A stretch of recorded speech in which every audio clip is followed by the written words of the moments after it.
Chris Parlier, candidate for District 2 Supervisors. Thank you so much for joining us in studio today. Well, thanks, Jenny. Thanks for having me. Yeah. Well, welcome back. I know you're kind of dipping your feet in politics again after a few years. So just give us the latest update. What have you been up to? How has life been outside of politics for you, Chris? Well, a couple of years ago, I left the city council. I probably would have been a shoo-in for re-election, but I decided to step down. I was having some health issues at the time, and thank God over the last couple of years I've drastically improved. Since then, I've had another grandchild, 2 more on the way, so really exciting, and really excited to be in this race and to represent the people of District 2. Well, very good to hear that it's all been positive news for you, Chris. I'm curious, what made you decide to really toss your hat in the ring for District 2 Supervisors specifically? It's a step up from City Council in many ways. It is, and I never really thought I'd get back into politics. I thought I was done and was going to be retired with my wife and grandchildren. But the circumstances, just the way they unfolded, the day that it came about, I started getting pinged from different people saying, Chris, you know, if you're able, I think it'd be a really good fit for you to get back into politics and into this race. And, you know, I never considered myself a politician. I just was kind of a adjunct councilman that kind of got in, I wouldn't say by mistake. I was on a city committee and really enjoyed that, and somebody else ran for another position, and that opened that up, and I ran for the city, and I feel I had really successful tenure with the city with my 8 years on it. Got a lot of things accomplished for my constituents, and it was just a pleasure representing them, and I had a good time doing it. We're going to get into kind of your history on City Council a bit more later, Sure. But I'm curious, so it sounds like there was a lot of kind of outside motivation to get you into the supervisor's race. What was your personal motivation? What made you think, well, yeah, maybe I can take on this role after all? Well, my wife and I go for walks every morning, and when I asked her, she's my #1 confidant, and I thought she was going to be a hard no. And she goes, you know, I think it'd be good for you, and I think it'd be a good fit for you too. And that was really the final trigger for me to get in. And what part of the district do you live in, Chris? I really live in the central part. So with the redistricting, if you look at Bakersfield, you're basically 45 minutes from anywhere in District 2. Right. And let's see, I want to talk about your history on City Council. Sure. I know that what a lot of constituents kind of appreciated you most for was how connected you were with them, right? Your willingness to respond throughout your 2 terms on City Council. A big critique that I've heard about the former supervisor is that he was not accessible and that many parts of the district felt that they weren't connected. That's a critique that you've had of the former supervisor as well. Tell us a bit more about that. Certain areas of the district feeling underrepresented? Well, all I can talk about is my style. My style is rubber meets the road, being connected with my constituents, with staff, and that's really an important thing. You know, it's one thing I learned while on the city council. You really don't get anything done unless you are connected with those department heads. And it was daily calls and conversations and lunches and meeting my constituents, and I love doing that.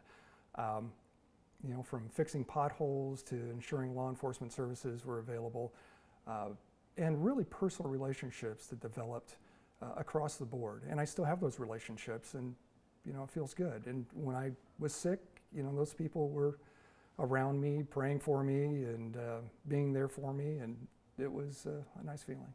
And you mentioned that even parts of Bakersfield felt neglected under the former leadership, which I think could come off as a surprise to many. When you think of Bakersfield, you think of it as kind of the most heavily represented. You think of, you know, communities like Boron, Fraser Park, Taft, Tehachapi, that are more remote. So just expand on that point a little bit. Even parts of Bakersfield feeling neglected? Well, when you think of Bakersfield, obviously you have Bakersfield City, a population of, I don't know, about 415,000 people. But you have a metro area of about 650, and those other people are represented by the county. Even though they are really connected with Bakersfield, they're outside. So the needs are different. When you look at people in Bakersfield, jobs go across the board. But housing is really more of a concern sometimes for a big metropolitan area like Bakersfield, but as you get to outlying areas, it can be more law enforcement related or code enforcement related, job related, industry related. And I've been talking to all of those folks from East Kern and out in the Taft. I'm going to be getting up to Fraser Park soon, in fact tomorrow, and just talking to them about their needs too, and really looking forward to representing them and pushing those needs forward. And let's talk more about law enforcement and public safety, because that's something I've heard every candidate really emphasize in this race. I know during the Bakersfield City Council, kind of one specific example that I've seen was Operation Dark Nodes, right? Kind of the tips in this whole undercover investigation. So there are big projects like that that you've kind of overseen and been part of. And I know you have a history in law enforcement as well. So just with that background, and again, your experience on City Council dealing with law enforcement and big projects like that, tell us more your vision for District 2, what the needs are for that specific district of the county. Well, I'm just going to touch on real quick on my history in law enforcement and stuff. So I started in law enforcement when I was 18 in the United States Air Force. I went on to have a very successful career in the state of California, retiring as a special agent with the California Department of Justice, Bureau of Narcotic Enforcement. While on the City Council, I was a giant champion.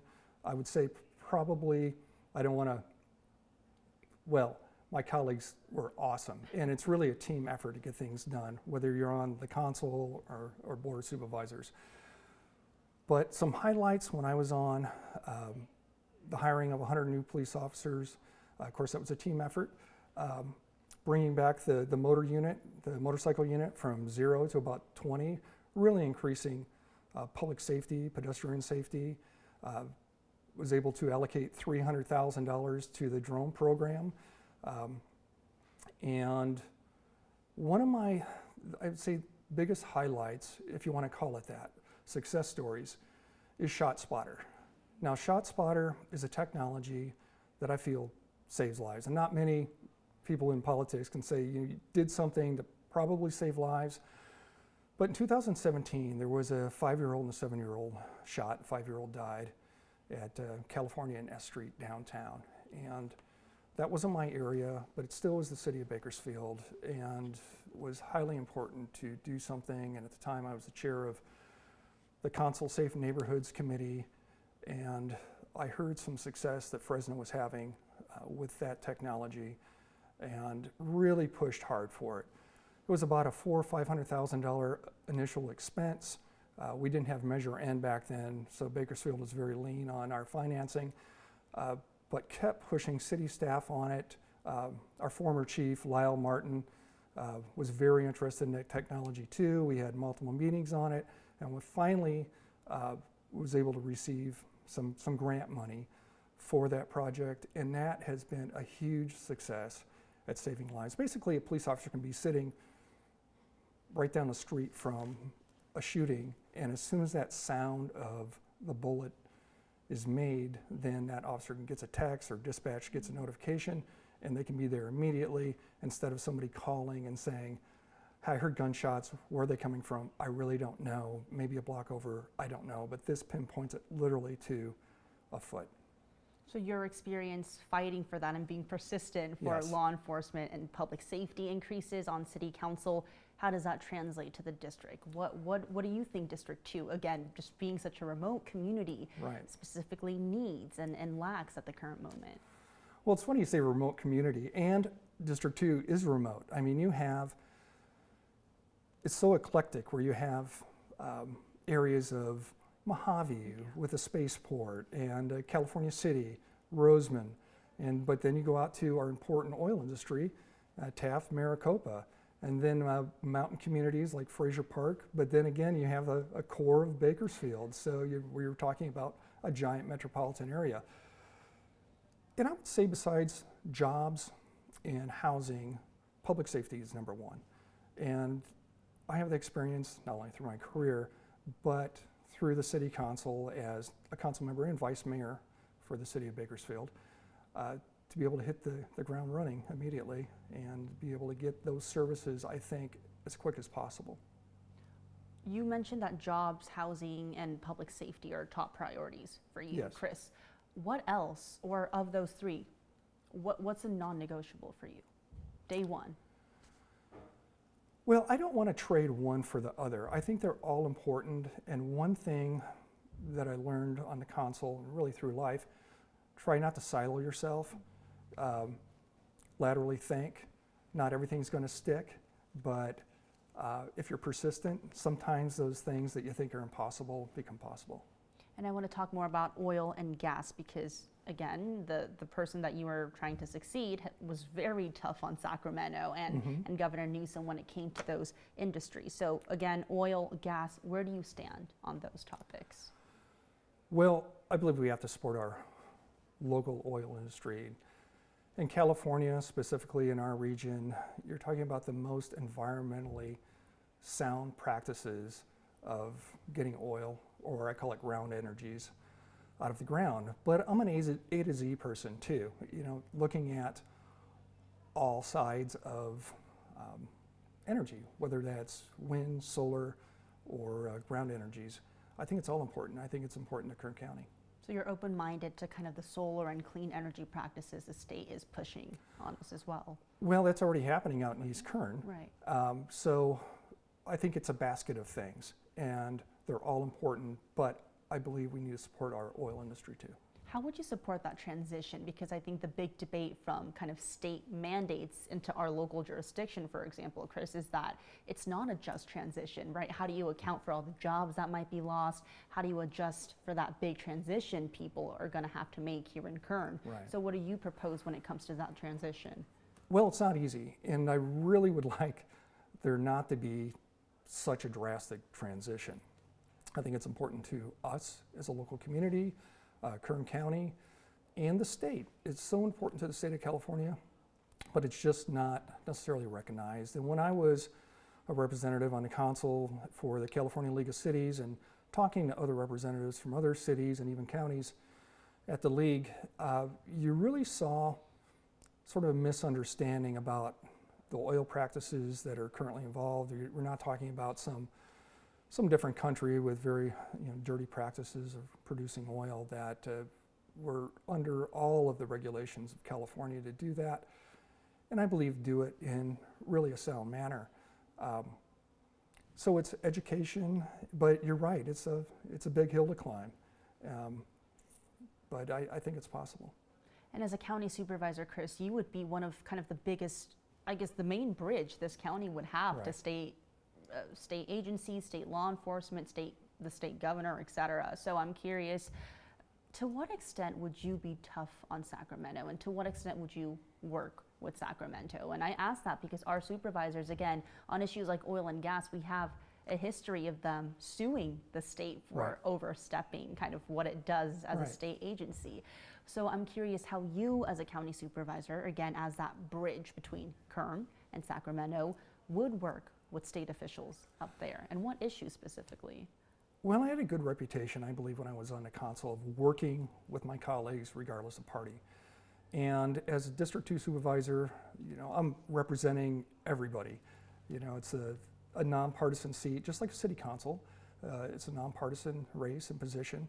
So I represent everybody. Now, when it comes to Sacramento, working for a state agency, Department of Justice, I can't even tell you how many different task forces and multi-agency operations. So you learn how to start at a beginning point on a lot of things when you don't disagree. Let's not start out here on the edges. Let's start with things we can agree on and then expand on those. But on certain things I'm going to dig my heels in too, because I feel that oil and gas is not only necessary and important for Kern County, but it is important for the state of California too. And I believe even in Sacramento, there is more of a realization of that. When the wind doesn't blow and the sun doesn't shine, you still need energy, and especially through natural gas. Natural gas is another thing that's used to be considered clean energy. So that's my approach. And what about water? That's another big area Right. we clash with state regulators on. Well, Kern County is known for two things, growing up and drilling down. And is important. Just like we support our ground energies, we support water, because without our farming community, we become a desert. And I will do everything in my power to support water, farming, agriculture. And there are more hyper-local issues specific to your district, Chris. I know at the, candidate gathering or forum you had in Mojave recently, Right, you mentioned yeah. that Mojave doesn't have a bank. And I know that's really important. That's something Yes. you mentioned during the forum. Tell us more about that, just again, that hyper-local issue.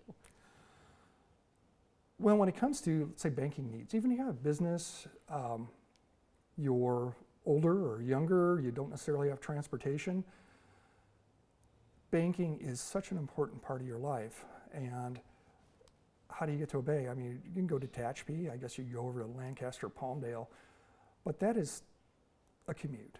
So I think having those local services, whether it's banking or other needs, is so important. And I think another hyper-local issue that, well, applies to Kern overall, but it's still very specific to your district, is the aerospace industry. Tell us more about that. I don't think that's an issue we often kind of get to discuss with candidates or local Right. elected officials a lot about. So do you have any concrete visions for the aerospace industry, what you envision for it moving forward? Well, that whole park is immensely important to East Kern and really Kern County, and really if you want to talk nationally, because there's so many innovative things that are happening out of that region. And you just mentioned the forum that I was at afterwards.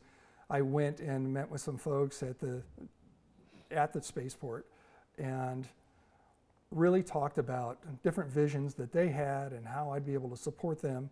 And I think I would really be an advocate and a supporter of whatever projects they would bring to the table. I think it'd be not only fun for Kern County, but we need to recognize what a cornerstone industry that is for us too. And how do you, moving forward, whether it's campaigning or after, and if you get elected, Right. serving your constituents for 4 years, how do you really make your way up and down east and west of the district? Again, like we said, it's geographically the biggest district in Kern. There are communities like Mojave, Fraser Park, just Right. all around for you to get to. So again, whether it's campaigning or if you do Or get doing the the job, office, right. or doing the job, right? Yeah. What's your promise to constituents about being there and listening to them? Well, the good thing compared to the city council, you actually get some staff. And surrounding yourself with a good team is important. And I know there's great staff members working for various supervisors, providing that daily contact. But for me, when I was on the council, I had my personal cell phone. People could call me anytime, and I assume I'll probably take that same approach this go around. So if you want to contact me and see me, great. I'd love to talk to you or meet you. In the interim, staff, whoever they may be with the county, can be a stopgap. But I think it's important, and I learned this on the council, having that personal contact with your constituents. And Chris, while I have you, I have to ask about some inside baseball politics. Okay. You are the ideal Newsom appointee if the governor chooses to appoint someone until the That's November First election. I've heard of that. Okay. So you still haven't heard from the governor? No, I don't have any communication with the governor's And you office. haven't heard kind of from any reliable sources about a potential appointment? Well, I've heard that rumor from you, and I've heard that rumor from others, but nobody's contacted me from the governor's office, so I assume it's a rumor, but I really don't know. And I think the big reason why all the local kind of politicians and I guess political gurus are saying Chris Parlier as a potential appointee is because you are known as a moderate Republican. And as you and I know, it's a nonpartisan, but in many ways still partisan office when it comes to city council and our county offices. So specifically on the point of you being known as the moderate Republican, do you agree with that identification, first of all, Chris? Well, I'm a Republican, and I'm proud of that, but I never let any designator get in my way of helping anybody. I didn't care who you were. My job was to help people, and I took that very seriously. And if I have the pleasure of being elected to the Board of Supervisors, I'm going to take that same approach. I don't care about your politics. I just care about people. And looking at the voter registration breakdown, there are about 95,295 total registered voters. Party breakdown, Right. About 30,000 are Democratic voters, about 8,000 or so more are Republican voters, and then you get about 20,000 that are no party preference. So those are the three major parties in that district. How do you persuade all of them? You know, your fellow Republicans, you got Democrats, you got the undecideds, the independents. It's like any political race. How do you persuade people regardless of political party? I was always known as a good crossover candidate, and again, I was about people, not politics, and I'll have that same approach, and if you have a need, I'm going to listen to you, I'm going to talk to you.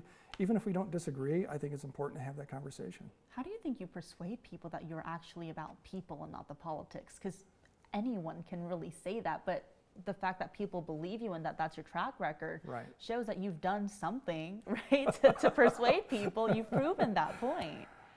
Right, I think it's just about treating everybody as an individual, and it's important for people to be heard, and sometimes just listening to what people feel and their statements is part of the issue, and I'm more than willing to do that. And like I said, you may not always agree, left or right, but that's fine. But let's work on the stuff we can agree on. Because one thing about Kern County, we're unique, and regardless of party politics, we're still, neighbors and friends, and if somebody gets injured or sick, this county, Bakersfield, other cities within the county are just so amazing. I've never seen anything like it, to tell you the truth, compared to other regions that I've lived in the state. Just rallying around somebody. And that doesn't come to party politics, that comes to just a human connection. And last thing from me, Chris, what's the biggest hole you think is left in the District 2 leadership position that you as a new fresh-faced supervisor can fill and really mend for its people? Well, I think I can start from day one. This is being on the council. I remember my first day on the council, I asked a senior council member, I go, so how long is it going to take before you really have your feet grounded? And we're talking about an experienced council member. And they said, well, when I started, it took me about a year or two before I was really grounded. I was like, are you kidding me? I thought that was going to be like 2 months or something. But there's some truth in that statement. Just learning your committee assignments, important key members, staff members that you have to go to, creating those relationships with your colleagues. I flattened that curve in a lot of areas because the city of Bakersfield had so many overlapping things with the county.